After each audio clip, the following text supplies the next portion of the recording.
வணக்கம். நான் உங்கள் ஜெயா. இன்றைக்கி நம்ம இந்த வீடியோவில் யாஸ்மின் குணரத்னே எழுதின பிக் மேட்ச் இந்த போமுடைய சமரியை பார்க்கலாம் வாங்க.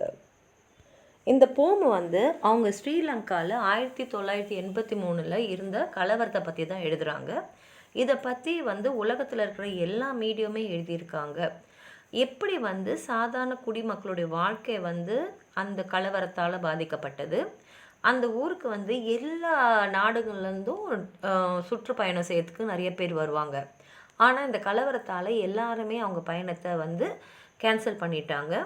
சாதாரண மக்களோட வாழ்க்கை அப்படியே தலைகீழாக மாறிடுச்சு. பத்திரிக்கையோட ஹெட்லைன்ஸில் பார்த்தீங்கன்னா flash point in paradise, racial pot boils hot, இந்த மாதிரிலாம் ஹெட்லைன்ஸ் வந்தது. இப்போ இவங்க எப்படி அதை சொல்கிறாங்கன்னா, அவங்க அந்த இன்சிடெண்ட்டை ஒரு இது மாதிரிலாம் இங்கே நடக்கலாமான்னு கேட்கும்போது அதே சமயத்தில் ஒரு லைட்டர் வெயினில் தான் எழுதுன மாதிரி இருக்குது. ஏன்னா அவங்க 1-2 பேரோடைய அந்த அனுபவத்தையும் இதில் சொல்லியிருக்காங்க. ஒரு பையன், சின்ன இளவயது இளைஞன்னு வச்சுக்கலாமே, அவர் இப்போ நாட்டை விட்டுட்டு வெளிநாட்டில் இருந்திருக்காரு. அவர் அப்போ தான் இந்த ஊரில் அவருடைய சொந்தங்களெல்லாம் பார்க்க வந்திருக்காரு. அவருக்கு ரொம்ப பிடிச்சவங்கள பார்க்க வந்திருக்காரு எல்லாருமே. ஆனால் இந்த மாதிரி ஒரு கலவரத்தை அவர் எதிர்பார்க்கல. இரத்த கலரின்றாரு. அது மாதிரி ஸ்ரீலங்காவே இருந்தது. இது எப்படி இந்த இன்சிடெண்ட்டை அந்த மக்கள் எப்படி எதிர்கொண்டாங்க அப்படின்றதையும் இந்த இடத்துல அவங்க சொல்கிறாங்க. இவங்க என்ன சொல்கிறாங்கன்னா, இதுக்கு முன்னாடியே 48லேயும் 56லேயும் நடந்ததை இங்கே கொண்டு வராங்க. ஏன்னா இதுக்கு அரசியலும் ஒரு காரணம். அந்த அரசியல் தான் 1958 சிங்களவை தான் அந்த தேசிய மொழியாக மாற்ற போகிறோன்னு சொன்ன ஒரு விஷயந்தான். அது அந்த எலெக்ஷன் டைமில் அவங்க கொடுத்த ஒரு உறுதிமொழி. இதை கொஞ்சம் கொஞ்சம் புறக்கணிச்சதுனால என்னென்ன ஆச்சு அப்படின்றதான் சொல்கிறாங்க. இதை அவங்க என்ன பண்ணுறாங்கன்னா, அந்த டைமில் நடந்த இந்த பெரிய கிரிக்கெட் மேட்சோடு கம்பேர் பண்ணி பார்க்குறாங்க. கிரிக்கெட் மேட்ச் நடக்கும்போது எப்படி எல்லாருமே அதை பார்ப்பாங்க, எதை அதை பற்றி பேசுவாங்க, அதுதான் ஒரு பேச்சு பொருளாக இருக்கும். எல்லா பசங்களுமே இப்போ பார்த்திங்கன்னா தெருவில் அவங்க கிரிக்கெட் விளையாடின்னு இருப்பாங்க. அதை பெரியவங்களும் கண்டுக்காமல் அப்படியே போய்கிட்டே இருப்பாங்க இல்லையா. ஏன்னா கிரிக்கெட்டு தான் எல்லா இடத்துலையுமே ஒரு பேச்சு பொருளாக இருக்கும். அப்போ நடக்கக்கூடிய மற்ற விஷயங்களை பற்றி யாருமே அதை பெருசாக எடுத்துக்க மாட்டாங்க. அதே தான் இந்த கலவரத்துக்கும் இவங்க சொல்கிறாங்க. 4வது ஸ்டான்ஸாவில் சொல்கிறாங்க, ஒரு வயசானவர், அவர் மட்டும்தான் அவர் வீட்டில் இப்போ இருக்கார். அந்த வீடு ஒரு மாடி வீடு தான். அங்கே அவருடைய பழைய புஸ்தகங்களும் அந்த பிக்சர்ஸ்லாம் நிறையா இருக்குது. அவர் ஃபோனில் பேசிகிட்ருக்காரு. அவர் பேச்சில் கொஞ்சம் நகைச்சுவையும் இருக்குது. கொஞ்சம் என்ன இப்படிலாம் நடக்குதே அப்படின்ற ஒரு கேள்விக்குறை அமைகிற மாதிரி தான் எழுதியிருக்கு. அவர் பயத்தில் தான் அங்கே இருக்காருன்றதுன்னு அவர் பேச்சில் நமக்கு புரியுது. ஆனால் அதே சமயத்தில் அவர் நடக்கிற சூழ்நிலைக்கு ஏற்ற மாதிரி நம்ம எப்படி இருக்கணும் அப்படின்றத புரிஞ்சவராகவும் காட்டுறாரு. ஏன்னா அவர் சொல்கிறாரு, ஒவ்வொரு நிமிஷமும் ஒரு ட்விஸ்ட்டு, ஒரு டேர்னோட தான் இருக்குது. அதனால் இந்த இடம் போரே அடிக்கலை அப்படின்ற மாதிரி சொல்கிறாரு. ஆனால் அது அவர் மனசு எவ்வளோ பாதிச்சிருக்குன்றது புரியுது. ஏன்னா கர்ஃப்யூன்னா ஊரடங்கு சட்டம் இருக்கும்போது எல்லாருமே அவங்க வீட்டுக்குள்ளே அடங்கியிருப்பாங்க.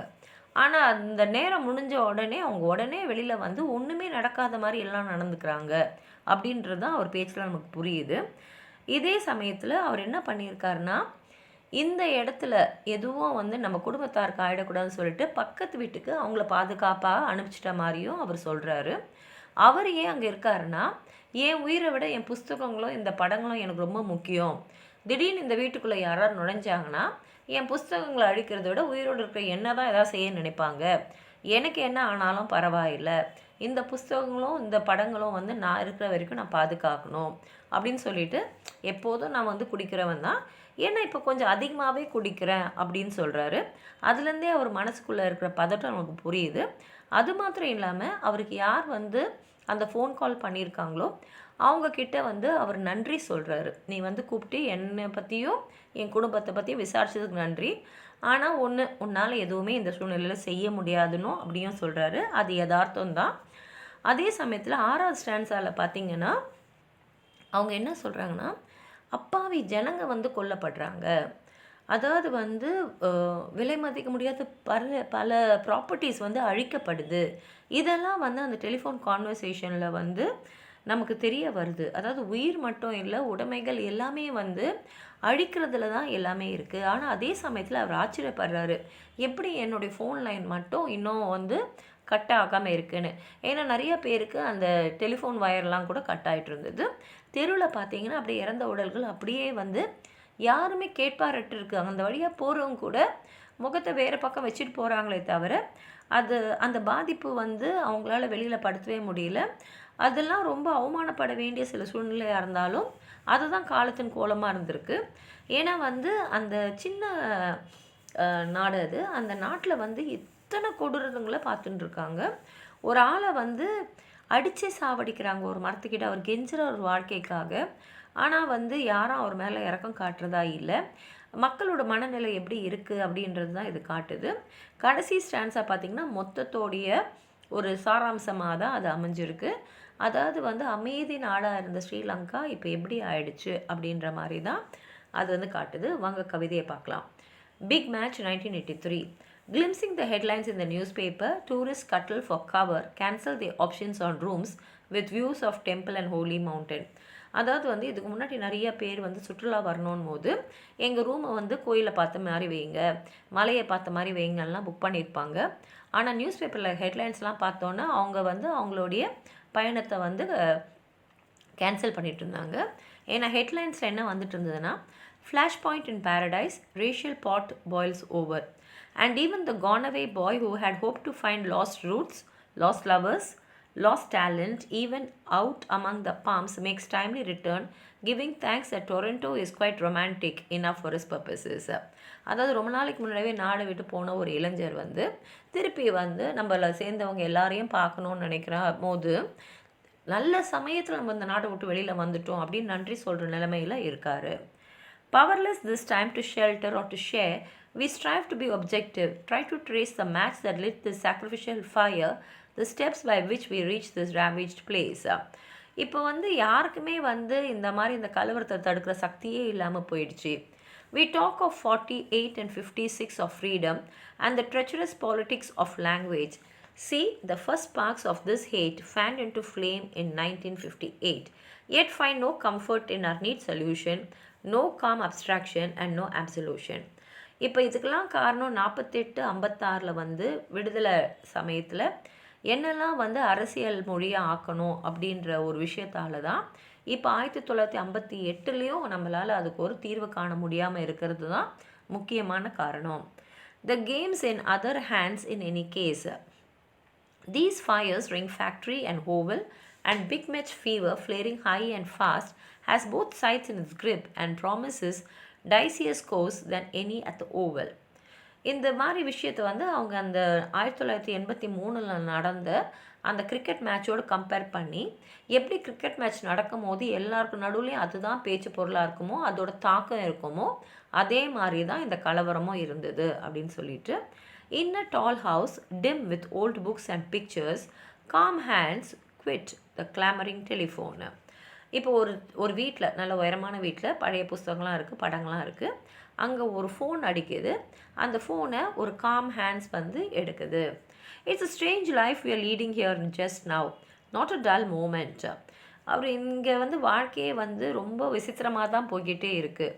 ஒரு நிமிஷம் கூட எங்களுக்கு வந்து சாதாரணமாக இல்லை. No one can complain of boredom, that's for sure. Up all night keeping watch. யாருமே எனக்கு வந்து பொழுது போகலன்னு சொல்லவே முடியாது. ராத்திரியெல்லாம் எங்களை முழிக்க வச்சுட்டுருக்கு. And then as curfew ends and your brave lads dash out at dawn to start another day of fun and games and generally jollity. அந்த தடை நேரம் முடிஞ்ச உடனே எல்லாருமே வெளியில் வந்துடுறாங்க. வந்துட்டு விளையாடுறாங்க, சந்தோஷமாக இருக்காங்க, ஒன்றுமே நடக்காத மாதிரி தான் இருக்காங்க. I sent Padmini and the girls to a neighbor's house. நான் வந்து பத்மினியும் பெண்களும் வந்து பக்கத்து வீட்டுக்கு அமுச்சு விட்டுட்டேன். Who me? யார் நானா? Oh, I am doing fine. I always was a drinking man, you know. And nowadays I'm stepping up my intake quite a bit. நான் நல்லா தான் இருக்கேன். நான் எப்போதுமே குடிப்பேன்னு உங்களுக்கு தெரியும். இப்போ கொஞ்சம் அதிகமாகவே குடிக்கிறேன். The general idea being that when those torches come within 50 feet of this house, don't you see, it won't be my books that go up first, but me. அவர் என்ன சொல்கிறாருன்னா, கொஞ்சம் இப்போ வீட்டுக்குள்ளே யாராவது வந்துட்டாங்க வச்சிங்களேன் நெருப்போட, அவங்களுக்கு வந்து இங்கே இருக்கிற புஸ்தகங்களை கொளுத்துறதுக்கு முன்னாடி என்னை பார்த்தா என்ன தான் கொளுத்துவாங்க. அப்போ கொஞ்ச நேரம் அப்படியே பேசாமல் இருக்கார். Then steady and every bit as clear as though we are neighbors still as we had been in 58. அதாவது திருப்பி வந்து பழைய மாதிரி 58 எப்படி அவர்கிட்ட பேசினாரோ அதே மாதிரி அவர் பேசுகிறாரு. Thanks by the way for ringing. There's nothing you can do to help us but it's good to know some lines haven't yet been cut. ரொம்ப நன்றி நீங்கள் வந்து கூப்பிட்டதுக்கு. ஆனால் உங்களால் இப்போ எந்த உதவியும் எங்களுக்கு செய்ய முடியாது. என்ன சந்தோஷம்னா சில லைன்ஸ் மாத்திரம், டெலிஃபோன் லைன்ஸ் மாத்திரம் இன்னும் வந்து கட் ஆகாமல் இருக்குது. Out of the palmyra fences of Jaffna பிரிசில் 100 guns. ஜாஃப்னாலேருந்து ஒரு 100 guns வந்து ஏதாவது ஷூட் பண்ணுற சத்தம் கேட்டுகிட்டே இருக்குது. ஷாப் ஃப்ரண்ட்ஸ் இந்த Bata landmarks of a childhood girl like old photographs in the flames. அதாவது கடைக்கு முன்னாடி இருக்கிற அந்த ஷாப் ஃப்ரண்ட்ஸ்லாம் பார்த்தீங்கன்னா இப்போ பழைய ஃபோட்டோலாம் கொளுத்துனோன்னா அப்படியே சுருங்கி போவோம்ல. இப்போ அந்த இடம்லாம் தான் நம்மளோட சின்ன வயசு ஞாபகங்கள், அதெல்லாம் அந்த மாதிரி தான் எரிஞ்சிட்ருக்கு. Blood on the khaki uniforms 3 boys lie dying. Khaki uniform போட்ட 3 பசங்க அப்படியே தரையில் படுத்து இறந்து கிடக்குறாங்க. A crowd look silently the other way. ஆனால் அதை தாண்டி போகிற அந்த 3 பசங்களும், இறந்து போன பசங்களும் தாண்டி போகிறவங்களாம் வேறு பக்கம் பார்த்துக்கிட்டே போயிடுறாங்க. Near the wheels of a smashed bicycle. அவனோட பைசைக்கிள் வந்து அப்படியே அங்கே நொறுங்கி கிடக்குது. At the corner of duplication road a child lies dead and 2 policemen look the other way as a stout man sweating with fear falls to his knees beneath a boat tree in a shower of sticks and stones flung by his neighbor's hands. ரோட்டில் வந்து பார்த்தீங்கன்னா ஒரு குழந்தை இறந்து கிடக்குது. ஆனால் 2 போலீஸ்காரங்க வேறு பக்கம் பார்த்துனே போகிறாங்க. ஒரு குண்டா இருக்கிற ஒரு ஆள் வந்து அப்படியே பயத்தில் வேர்த்து இழுத்து முட்டிக்கால் போட்டு கெஞ்சின்னு இருக்கான் அந்த போட்ரி கிட்ட. அவனை வந்து அவன் கூட இதுக்கு முன்னாடி இருந்த நேபர்ஸே வந்து கட்டையாலையும் கல்லாலையும் அடிச்சிட்டு இருக்காங்க. The joys of childhood, friendships of a youth ravaged by piteous and politics screaming across our screens, her agony at last exposed. Sri Lanka burns alive. நம்ம குழந்தையாக இருக்கும்போது அனுபவித்த சந்தோஷம், நட்பு, இளமையாக இருந்தது எல்லாமே இப்போது அரசியலால் கொழுந்து விட்டு எரியுது. அதாவது ஸ்ரீலங்காவே கொழுந்து விட்டு எரியுதுன்னு சொல்லி இந்த பாடலாம் முடிச்சிருக்காங்க. உங்களுக்கு ஏதாவது சொல்ல நினச்சிங்கன்னா கீழே இருக்கிற கமெண்ட் பாக்ஸில் எழுதுங்க. இந்த வீடியோவை லைக் பண்ணுங்கள், உங்கள் ஃப்ரெண்ட்ஸோடு ஷேர் பண்ணுங்கள். சப்ஸ்கிரைப் பண்ணாதவங்களாம் ப்ளீஸ் சப்ஸ்கிரைப் பண்ணி சப்போர்ட் பண்ணுங்கள். நன்றி.